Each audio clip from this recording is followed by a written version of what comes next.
नमस्कार, मैं हूं निशा और आप देख रहे हैं जेपी हरियाणा। आज हम रेवाड़ी विधानसभा सीट पर अचानक कुछ अधिक तेजी के साथ सक्रिय हुए सतीश यादव की बात करेंगे। उनकी चाय पर चर्चा की बात करेंगे, उनके नए स्टाइल की बात करेंगे, शहर के पार्कों में जाने की बात करेंगे, किसी के घर बिना तामझाम के चाय पर पहुंचने की बात करेंगे। सतीश यादव ने भाजपा में शामिल होने के बाद पहली बार इतनी सक्रियता दिखाई है।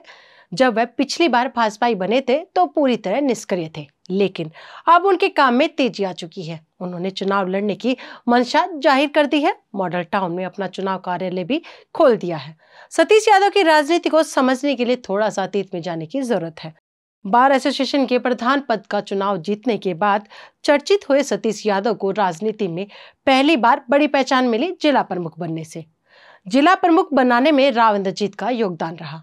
राव से निकटता बढ़ी तो सतीश उनके हनुमान बन गए, लेकिन रेवाड़ी विधानसभा सीट से अपने पहले चुनाव के बाद वह राव इंद्रजीत से दूर हो गए। दूसरी बार सतीश ने इनेलो की टिकट पर फिर रेवाड़ी से चुनाव लड़ा, लेकिन पहले की तरह दूसरे चुनाव में भी दूसरा स्थान मिला। इसके बाद लगा कि सतीश यादव की राजनीति पर ग्रहण लगने वाला है, लेकिन नगर परिषद के चुनाव में जब पत्नी उपमा यादव ने चेयरपर्सन के चुनाव में भी दमदार प्रदर्शन किया तो इनकी उम्मीदें जाग गई। इन्हें लगा कि अभी लोगों के बीच उनकी पैठ बरकरार है, लेकिन सतीश को किसी ठिकाने की तलाश थी। एक बार फिर चुनाव में उन्हें भाजपा में शामिल होने का मौका मिल गया, जिसका लाभ लेने के लिए सतीश इन दिनों जुटे हुए हैं।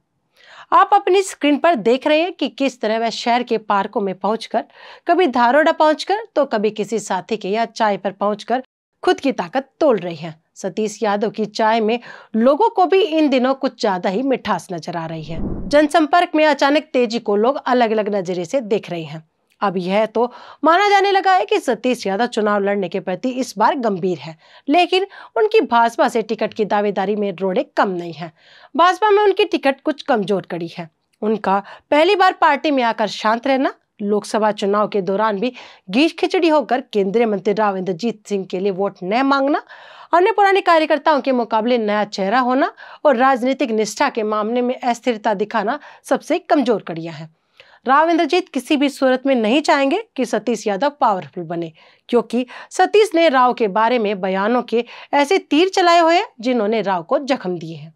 ऐसा नहीं है कि सतीश का केवल कमजोर पक्ष ही है, कुछ बातें उनकी ताकत भी है। सतीश यादव के पास अपने कार्यकर्ताओं की एक अच्छी टीम का होना, लोगों में काम करवाने वाले जनप्रतिनिधि की छवि होना और विधानसभा चुनाव व नगर परिषद चेयरपर्सन के आम चुनाव में दूसरे स्थान पर रहकर खुद को साबित करना उनका सकारात्मक पक्ष है।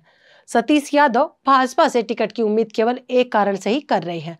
वह चाह रहे हैं कि एक निष्पक्ष सर्वे हो जाए और अगर उनका नाम आगे आए तो पार्टी उन्हें टिकट दे। लेकिन अंदर की खबर यह भी है कि इस बार सतीश टिकट न मिलने पर भी मैदान में उतरेंगे। जो भूमिका पहले रणधीर सिंह कापड़ीवास ने निभाई थी, कुछ उसी राह पर सतीश आगे बढ़ते दिख रहे हैं।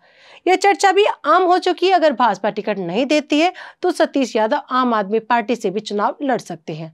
हमारा कहना यही है कि जिनकी दुकान में सामान होता है वहां ग्राहक चलकर आ ही जाते हैं। इनेलो, जसपा, बसपा व आम आदमी पार्टी सहित कई दल ऐसे हैं जिन्हें अपने वोट बैंक को बढ़ाने के लिए सतीश यादव जैसे चेहरों की जरूरत है। हमें सतीश यादव के समर्थकों से जो फीडबैक मिल रहा है वह यही है कि निर्दलीय या किसी गैर भाजपा पार्टी से चुनाव लड़ने की सूरत में कैप्टन अजय सिंह यादव के तमाम विरोधी सतीश की मदद के लिए आगे आएंगे।